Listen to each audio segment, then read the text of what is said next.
I guess the darkest channel, YouTube darkest channel. Let's watch that. Hi everybody, this is Cheyenne Kircher was 14 years old when she disappeared. You know, I'm really bored. Alright. I wonder if I got anything to do. I know what I can do. This is gonna be sad, but we did watch one of those videos once. I think it was like when I did my Halloween stream a while ago. 2011. 2011. Flyers are placed around the small town of East Dubuque, Illinois, asking residents for their help in finding a missing 14-year-old girl named Cheyenne Kircher. A well-known member of the community with a notoriously troubled home life, it was perhaps unsurprising when her family woke to find the girl had vanished, leaving behind just a single note stating, "Mom and Dad, you haven't done nothing wrong, but by the time you get this letter, I will be gone. Don't worry about me, I will always love you. You won't find me because I don't want to be found. So at last I say goodbye. That's kind of sad. Love, Shy." The handwriting was hers, and most importantly, forensic analysts determined that it was not written under any sort of duress, leaving Cheyenne's case rather clean-cut. She was a runaway, and had left, at least partially, of her own volition. But why exactly did she leave, and where exactly had she gone? Questions that only grew more pressing as the days turned to weeks, and then months. And before the town knew it, Cheyenne Kircher had been missing for an entire year. And aside from one single note, left in the time period prior to her disappearance, Cheyenne had managed to leave essentially no trail behind. That is, in the physical world at least. In the physical world. Hi everybody. Also, you mean she had a lot of like YouTube videos? The new profile of Shyland Show. Despite being described as a fairly socially awkward kid, Cheyenne had found comfort in the world of social media. She frequently posted to her Facebook page and her multiple YouTube channels, which even today sit practically unheard of, with her very first channel hosting just 4 subscribers. But by discovering these accounts, investigators in turn were able to catch a glimpse into what life was like for Cheyenne in the years and months leading to her disappearance, with this trail eventually guiding them to one video in particular, a video that exposed a grim secret within the case that stood before them. Were the parents actually bad? Whether they knew it or not, when they first found these YouTube channels, they had simultaneously stumbled across the smoking gun and Cheyenne Kircher's disappearance, and inadvertently, one of the darkest channels across all of I think it wouldn't be the first time, right? I remember like once seeing a story like that where like a school shooter literally, you know, had a channel that basically no one was watching, right? That's why no one really did anything. But yeah, like he had a channel where like he was talking about all of his dark thoughts and what he wanted to do. And the day before like doing a school shooting, he basically posted a video like announcing it. But either no one watched it or no one believed it, and yeah, he ended up doing it the next day. It's one of those things, like there's so many, you know, everybody at this point has a YouTube channel. Most people have uploaded a YouTube video or something at some point, be it for themselves or something else, right? So it's always crazy to think like some of those videos with like no views and channels with no subscriber or anything, what kind of stuff you might find sometime. It's a rabbit hole.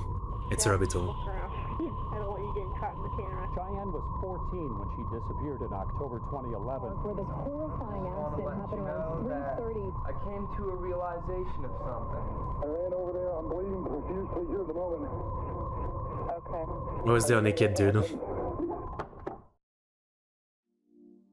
Before we get too far into this, I want to thank today's sponsor, PDS Debt, for helping to make this content financially viable, and ironically, for helping to keep me out of debt. With the holiday season now over, those holiday bills have likely already hit, leaving many of us starting the year off with even more debt than before. But here's a chance to start digging out, as my friends over at PDS Debt can help you make a plan to finally be debt-free. For those of you who are dealing with debt and actively making payments, yet your balance never seems to go down, then PDS is definitely a great option for you. Like, what kind of help, though? They're gonna give me more money so I can pay my debt? Not only streamlining things for you, but actually making your payments effective in tackling what must feel like an insurmountable amount of debt. And the best part is, everyone with $10,000 or more in eligible debt qualifies automatically, and there's no minimum credit score required. Debt is something that is very easy to fall into and very hard to get out of, which is why it's great to have a professional service to help you navigate your way out, especially one like PDS who will help get you out of debt as quickly as possible. I don't get it though. I mean, you know, not shitting on the sponsor, but what's the point? Like, if they're not giving you more money to pay the debt, what would they help you with? Because they can't make you not pay the debt, so what's the help? I don't get it. possible, thus saving you even more in interest and fees. And right now, PDS is offering free debt saving in analysis, which only takes interest 30 and fees, seconds. okay. So if you're interested, head over to pdsdebt.com. It's like a lawyer's thing where they can negotiate to like pay less of your debt. debt or something. I don't know. Fair enough. Hi everybody, I'm back and I'm ready for action. To some, it came as little surprise that Cheyenne would want to leave the house where she had grown up. Cheyenne had lived there with her 3 siblings and her mother, Lori Lyons. And though she never met her biological father, Lori had remarried to a man named Terry Abbas. So it's gonna be the dad is a piece of shit. Her dad.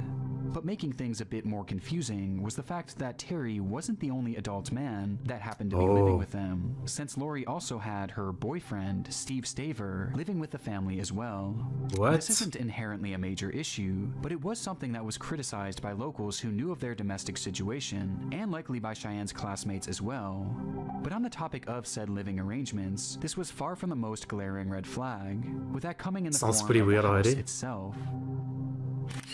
When investigators visited the home to interview Cheyenne's family, Looks like a normal they were house. greeted with what one described as the worst smells he had ever experienced. All throughout the house were heaps of trash, dirty laundry, filth, and that unbearable stench. The living conditions were horrendous. It's actually like for this kind of like, you know, dirty house, it's actually surprising how like it's like all the countertop and everything that are cluttered. Like the ground is actually like, you know, you can walk, which is insane. This kind of houses usually like it's like even on the ground you can barely walk. Laundry, filth, and that unbearable stench. The living conditions were horrendous. Between this, the strange household dynamic, and that note left behind, it seemed to be as straightforward as a runaway case could get. Seems like it. Though it wasn't quite that simple. When police were searching around the home, they realized that Cheyenne had left behind her cell phone, which she was supposedly glued to at all times. But even stranger, she had left her jacket, as well as her shoes, which seems bizarre considering that winter was quickly approaching and temperatures were hovering around freezing at this point. So the idea of leaving the house without either of these items made little sense at all, hinting to law enforcement that there may be more to the story than what meets the eye. Yeah, that's a bit of a detail. Around her history on social media. Yeah, I did Pam. Went down, I waited 5 minutes, then it wasn't coming back, so I walked my dog and it was back when I came back. I mean, hopefully it doesn't go down again. Hopefully they did what they had to do and it's done.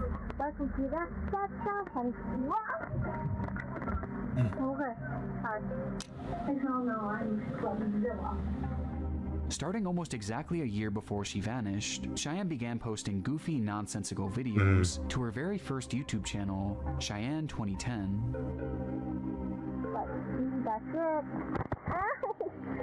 Okay. The clips here show Cheyenne's personality, as she's often seen joking around and doing various They are skits. too damn. And though they seem fairly That's insane. incoherent all That's these years insane. later, for a child at her age back in 2011, this was the standard for small personal channels, and you can tell that she clearly And I guess just it depends enjoyed on what kind of creating this repair they're doing, I content, guess. using the channel as sort of an outlet to get thoughts and emotions out into the world, even if practically no one was watching. But dealing with her disappearance specifically, things became far more noteworthy on February 19th, 2011, when Cheyenne launched another YouTube channel called Shy Shy Love 2011. That's the name. Shy Shy Love. But somebody had Man, people took really my love making account, 10,000 YouTube but channels, I'm huh? back on air, and I'm ready to I'm saying that when I have like 6 or 7 accounts, I guess. make shows. The channel was essentially a continuation of her previous account, but eventually she would introduce a new style of content, one that featured her family members as stars of the show. On numerous occasions, we see her Alright. younger siblings and her older brother joining in on the fun, with the group all seeming to have a great dynamic together, acting exactly the way you would expect of siblings their age. Alright. But by far her most frequent guest was one who rarely, if ever, appeared willingly, and instead would be caught in the Willingly? background, working at his desk or coming in and out of the room where Cheyenne was filming, with that being Terry Abbas, Okay. her stepfather. That's my brother Riley. That's that creepy guy that lives downstairs. Oh, I mean, my stepdad, Terry. Due to the crowded living conditions of her home, Okay. Cheyenne never really had her own environment to film in, so she made do with Terry sitting in the background, I even mean, didn't she literally have a room? throwing some jokes his way as the two would frequently bicker about him being caught on the camera. There's been a lot of things changing over the news. Dad, look around, please. I don't want you getting caught in the camera. Cheyenne, why don't you be quiet? I am. Okay, whatever. Doing my business. Okay. I mean, never- I would be a bit annoyed, yeah. Like, you know, you're just trying to, you know, I know the house is small or something, but trying to like do whatever you're doing, and like the daughter or stepdaughter is just like making a freaking YouTube video in the background, like talking non-stop. I'd be annoyed. really went past anything other than standard family hostilities. In fact, Cheyenne seemed to love the man that she called Dad, posting about him on numerous occasions across her Facebook page. Nothing weird And so as far. investigators followed the trail across her channel, it seemed that the content on her YouTube page was leading them straight towards a dead end. Until they found the video. The video. Oh boy. Oh boy. Webcam video, March 7th, 2011, 5 p.m. You know, I'm really bored. I wonder if I got anything to do. A live stream was posted to Cheyenne's channel that Live spanned stream. just 3 minutes and 35 seconds, with a clip beginning exactly how you'd expect from Cheyenne, before her video is interrupted. I know what I can do.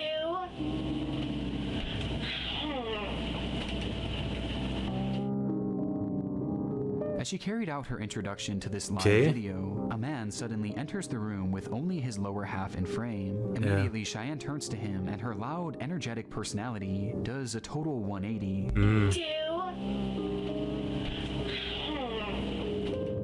She goes quiet, before grabbing the man's arms and whispering, "I'm on a live stream. Be careful." That's fucking creepy.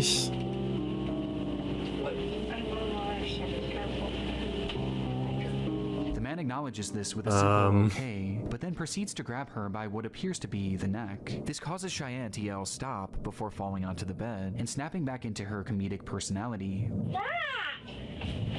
Did Okay. I say you were in this? No, you weren't. The man then approaches again and begins slap fighting with her, now switching his personality as well, as he starts playing into the This joke, stepdad, yeah. very obviously performing for the camera. This is very uncomfortable. No, he's not abusive. No, stop. You know, I'm not one to like be like a freaking internet investigator, but just like the way he comes in at first, you know, the body language, the way he walks in with his arm down, like, I'm not gonna lie. Yeah, I could tell something was wrong. The man then approaches again and begins slap fighting with her, Yeah. now switching his personality as well, as he starts playing into the joke, very obviously performing for the camera. See how abusive? No, he's not abusive. No, stop. Yes, I am. I'll pull her out. No. See what I have to go through every day? The man then leaves after exchanging a few more words, and Cheyenne continues the video as usual. Live stream, you mean? Man, I don't know what you were going to do today. Slip of the tongue. Can any of my viewers tell me what should I do? This would be the last video Cheyenne Kircher would ever upload to YouTube. Oh boy. And months later, she would vanish, never to be seen again. The video insinuates so much. The closeness of the man, the secrecy of it, the way he approached her, and the sudden change in energy from Cheyenne. It all spoke so loudly as to what was happening here, and what had been happening to Cheyenne. You don't need to be an at the internet hands investigator to of see her that, yeah. Stepfather, Terry Abbas. As you will see, hi Dad. Dad, look around, please. I don't want you getting caught in the camera. That's that creepy guy that lives downstairs. Oh, I mean, my stepdad, Terry. Cheyenne's home life truly was troubled, even more so than detectives could have ever imagined, as they began uncovering stories where Terry had supposedly been spying on Cheyenne in the bathroom, with these accounts eventually growing more and more heinous, as it was eventually alleged that Terry had begun with this moment captured on Cheyenne's live see. stream, likely being the attempted start of another attack. Only this time, Cheyenne was saved by the camera, if only for a moment. That's fucking terrifying of a So video. with this, Seriously. investigators called Terry in to speak with him as to what really led to Cheyenne going missing, already knowing at this point that he had likely been for years now. And as Terry sat down for his interrogation, it would not take long for the truth to reveal itself. Fucking hell. It's crazy because again, like without that video, I'm not saying like they would have never found out, but you know, like he always seemed like just a normal guy in the background of the video. You know, she posted like he's a good guy on Facebook, so like you would just not think of it. It's always the how good people are at like, you know, like how terrible people are great at like appearing normal for the most part until like one slip up. That's what it is. You got your man. Hey, you got Terry Evans. Cheyenne is not with us. She's gone. Before I knew it, I was standing over her body. So he killed her. Last thing I remember, my hand was over her neck for some reason. Just over her neck and doing what? This stuff exists on YouTube, yeah. That's what I was saying earlier. Like, you know, so many people have a channel these days, and so many videos with like literally no views might have stuff like that, right? And no one will find it. It's really, really sad. That's just the way it is, though. As Cheyenne began to grow older, Terry knew that the things he had been doing to her were at a greater risk than ever of being exposed to the world, and Terry didn't trust her to keep that secret, so he had to take care of things himself. One night, he would go into the woods behind the family's home and begin digging, carving out a large hole multiple feet below the surface, the perfect size for a body. The next morning, he would then lure Cheyenne outside of the house Absolutely under the guise insane. of playing a game, and once they were sufficiently away from the home and covered by thick brush, he wrapped his hands around her neck and began to squeeze, ending her life right then and there before proceeding to bury her body in that pre-dug grave. But if this was the case, then how do you explain the note? Well, to show just how premeditated this all was,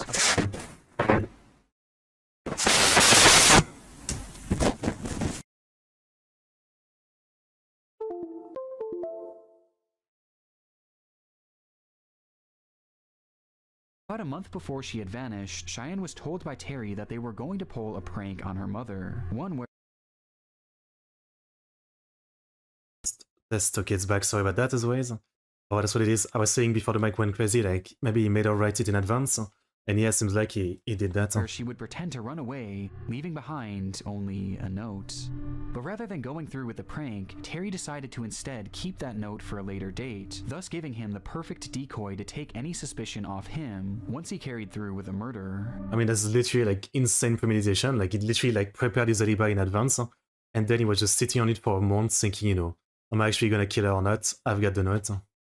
Terry Abbas was eventually sentenced to life in prison, What a piece of where shit, he will rot away for the rest of his days.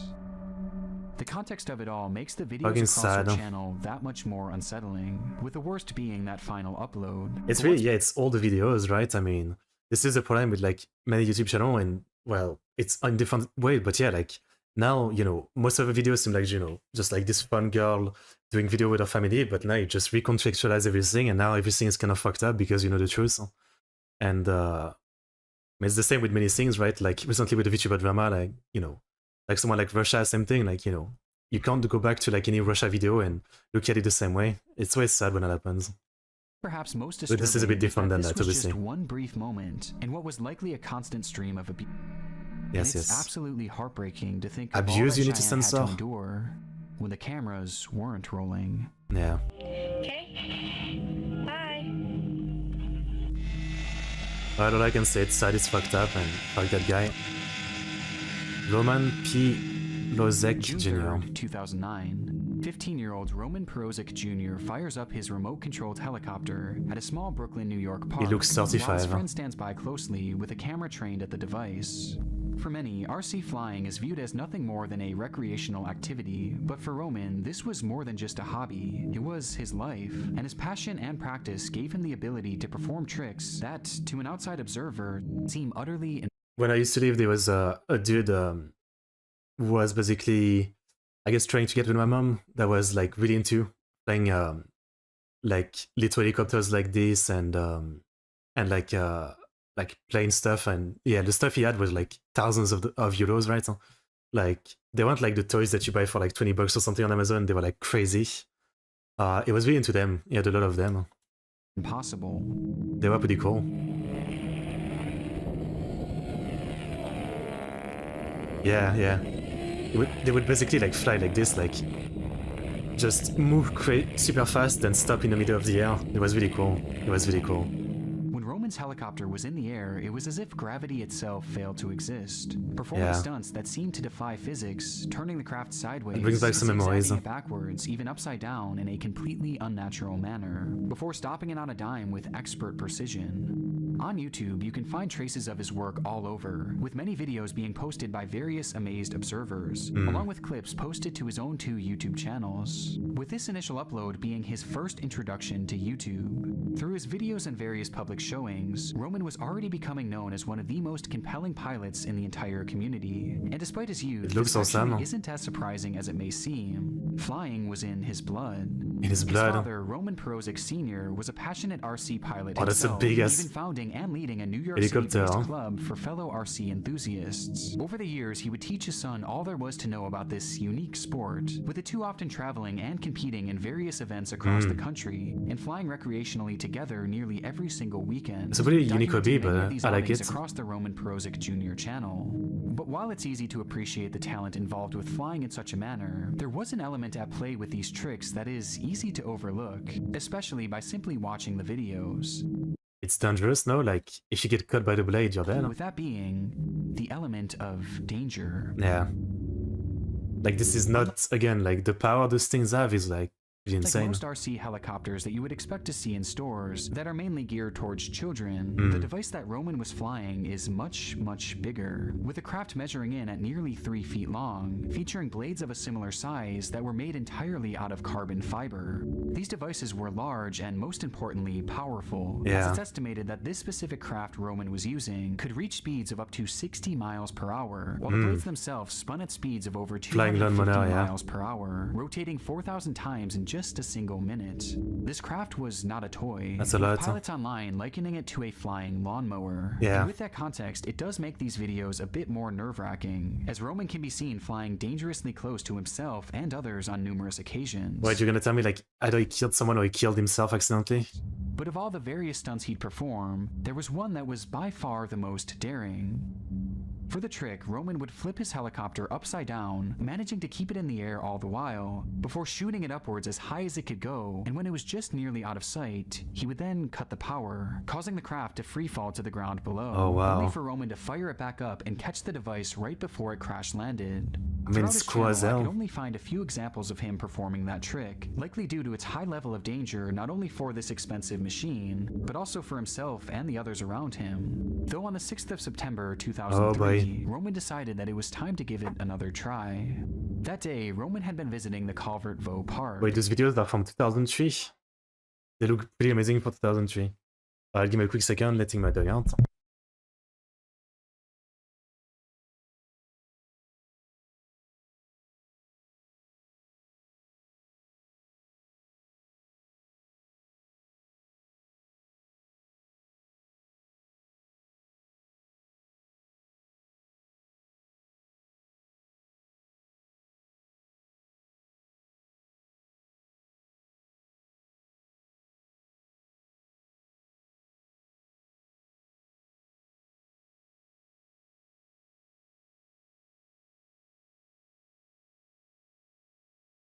His favorite flying spot in the entire city, where he would fire up his helicopter and begin his usual run of tricks. Beside him was his father and 4 close friends who looked on as Roman executed yet another flawless run. He's about to execute himself. He was ready to tackle his toughest stunt. Only there was a slight problem. According to one of the young men watching on, something strange began happening with the device. There was something wrong with the helicopter. I've seen many of Roman's videos. I was looking at the helicopter as it took off and I noticed strange oscillations. There was an imbalance somewhere there. Something was off slightly. It was minute. Whatever was happening with Roman's craft seemed minor, so much so that Roman himself didn't even notice it, or he didn't think that it would cause any issues, as he decided to perform the final trick anyway. And so he flipped the helicopter upside down, raised it up to the bright sky above him, and took his thumb off the controller. The helicopter then fell limp in the sky as it began its rapid plunge below, with Roman, his friends, and his father all watching on as it grew closer and closer to them. Before, he slammed his finger back on the control stick and fired up the rotors to catch the craft. Only he did so just a second too late. Christine, we are at Calvertville Park, where this horrifying accident happened Oh, at boy. 3:30 this afternoon, and it's where Roman Perozic and his friends came on a regular basis. But today, Perozic's flight took a horrible turn. Roman Perozic was out in this field on a picture-perfect Thursday, flying his model chopper when it came crashing Model down. chopper. The blade slashing his throat and killing him. The guy was flying the helicopter. That's so unlucky. Decapitated him. Officials say Perozic was out here with 4 friends. They At least, you know, it's still forgotten to say, but at least he died, right? At least he didn't kill someone else by accident. You know, like, he probably knew what he was doing was super dangerous. This bomb. And so, you know, it was more by chance that it only killed him and not someone else, but, you know. all witnessed the horrifying crash. It's not fully understood what exactly happened, if it truly was some sort of mechanical issue, the wind speed, or if it was simply mistimed by Roman. Who knows? Despite the helicopter turning on and its blades nearly instantly reaching their full speed, the craft was not able to stop in time to avoid a crash landing. And although the weather was clear and sunny that day, a strong breeze had pushed the craft towards Roman as it fell, meaning that instead of crashing on the grass in front of him, the RC helicopter instead would crash directly into him. Into him. The blade first struck Roman's face, impacting with such a strong force that it nearly cut his head clean in half, before the blade would then strike his neck, partially decapitating him. All the while, his friends and father watched on in horror. Within a split second, Roman Perozic Jr. was dead, killed by the very sport he loved so dearly. I don't know if I can say, like, he died doing what he loved. But again, it was dangerous, clearly. So... When Roman posted his first video to YouTube, there was no way of knowing where his passion would take him and what it would all lead to. And at this time, it's evident just how dark this channel has become due to the backstory surrounding it. But there's also another perspective here to consider, as through the darkness, there's actually something quite beautiful about his channel, as thanks to it, his incredible work has been forever immortalized. Yeah. And despite Roman's... It's a lot of, like, extreme sport channel like that. People who do, like, free climbing, the guy that walks like in the Florida Everglades with that shoes on, with alligators and snake. Like, this guy clearly knows that they might die doing it, and they're fine with it, right? So I feel like it's fine, right? Death, his passion for piloting RC helicopters, and his extraordinary skill, as long as you're only putting yourself in danger, leave people amazed for years to come. All right, well, this one is a bit sad with this, you know. But at least he only killed himself, right? He didn't hurt anybody else. It started with a simple video. 160 days until the incident. How's it going, guys? Today, I'm going to be talking about fitness as a whole and the challenges it brings. Posted by Austin Harriff, an 18-year-old college student living in Juniper, Florida, Fitness Challenges Florida, to no. Overcome was the inaugural upload to his YouTube channel called A Frost. Having lived his entire life in the area, Austin had developed a reputation locally for being goofy, but also intelligent and driven, finding a deep love for fitness upon taking up football and bodybuilding at a young age. And in his first upload, his passion and personality were on full display as he shared his thoughts on the world of dieting and weightlifting, with the video's sole purpose being to help others who may want to follow in a similar path. It's pretty tough, man. It's not easy, but nothing in life worth having is easy. Remember that, guys. Classic. You remember that? You remember that? I remember. You gotta promise me that you'll remember that. It seemed apparent that Austin aspired to develop a career online as a fitness coach, and despite this being his first crack at launching a YouTube channel, he does come across as being articulate and likable. And aside from some general awkwardness, definitely due to like the lack of polished editing, extrovert guy. Austin appears entirely normal.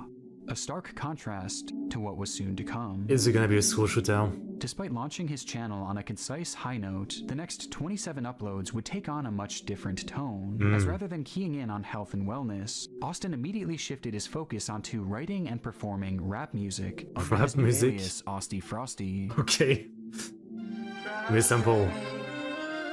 Frostbite beats. Okay.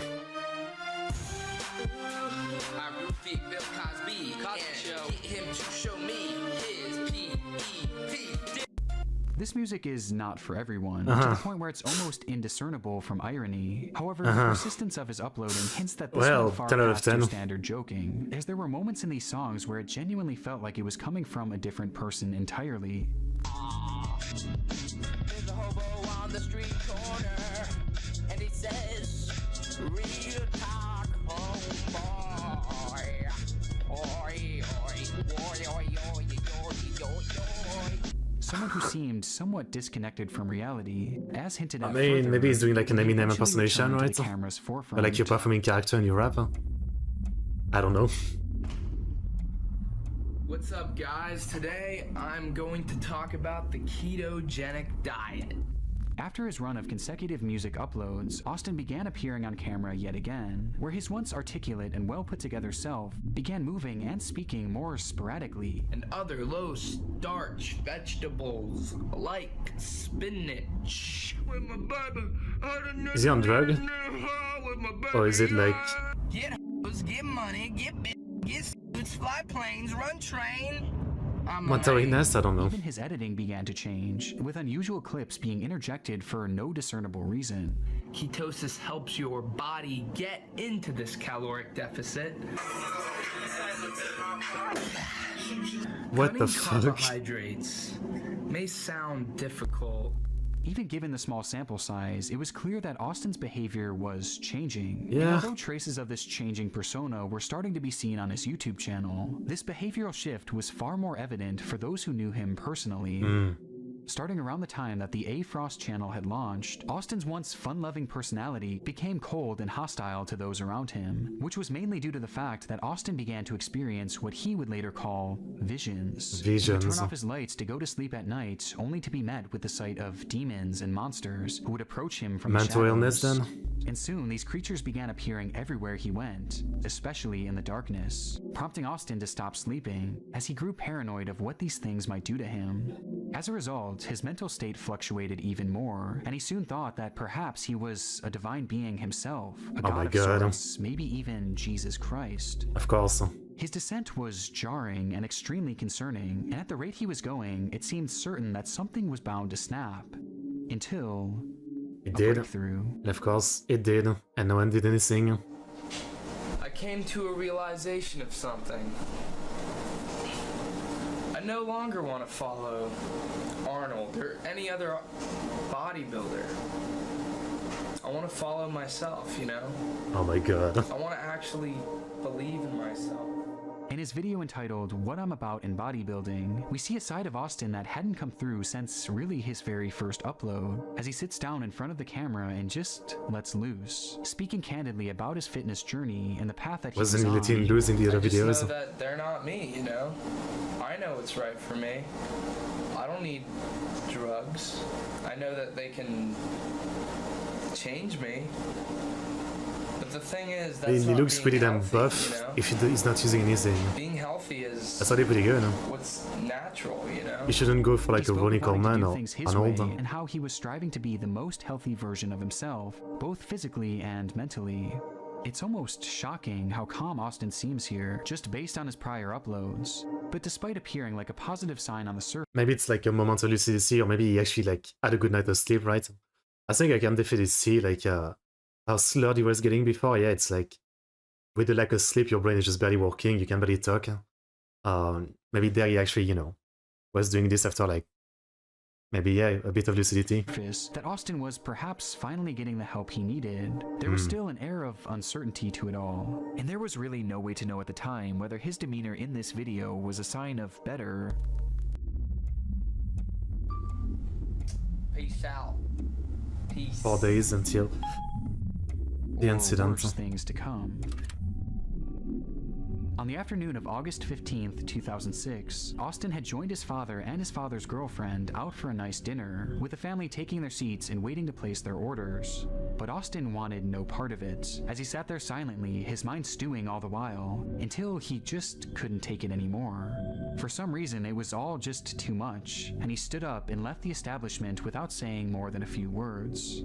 Outside, he began to walk, then jog, and then run, sprinting in the direction of his mother's house, who lived nearby. nearby. Oh boy. He barged into the then empty home and felt the overwhelming urge to chug the nearest liquid he saw, but it wasn't alcohol or anything close. No, it was vegetable oil. What as he the guzzled fuck? down nearly a full bottle of it before leaving the home and Is that heading bad? back towards the restaurant. This time, I frankly don't even know what vegetable oil is. I mean, I understand the name of it, but I've never had it, so I don't even know what you would use it for. Like, I mean, I guess the title is pretty self-explanatory, but yeah.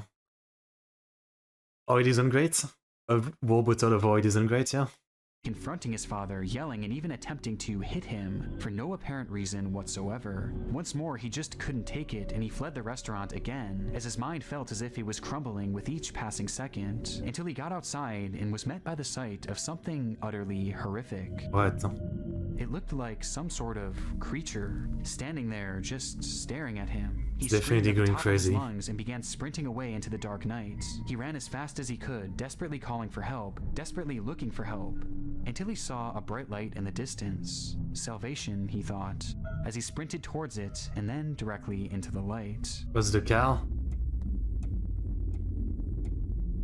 Yeah, did he literally throw himself at a car or something? 911, you need fire, police, or medical. Please, and medical. Don't open that, don't open that. Fire rescue, what's your address? Young man, a woman, Oh, across the street. I was beating up someone. Are they outside or in a house? It's in a garage. Damn. Shortly after Austin began hallucinating, a 911 call was made to police in the area, alerting them of an attack in progress. A middle-aged woman was being brutally beaten in her garage as her screams echoed throughout the empty street. Police would arrive within minutes, where they shine their light in that same garage, only to be met with a grisly discovery. It's probably too late, yeah. Inside, a woman lay motionless, her body hardly recognizable due to the assault that she had endured, while next to her were two men. One was lying limp, his body hacked into pieces scattered about, Wow. and the other was wrapped around him, with his face buried in the man's abdomen. Officers approached, guns drawn, where they would finally catch a glimpse of the second man's face. It was Austin Hara, Of course. whose body was completely covered in blood, and his mouth filled entirely with flesh. Oh my Spitting out god. chunks of the man's torso towards the officers before going back in for more, this time attacking his face. In that moment, Austin was quite literally eating this man, Yeah. and eating him alive, as despite being cut into pieces and partially eaten, the man continued to scream, which made shooting Austin impossible without the risk of killing him too.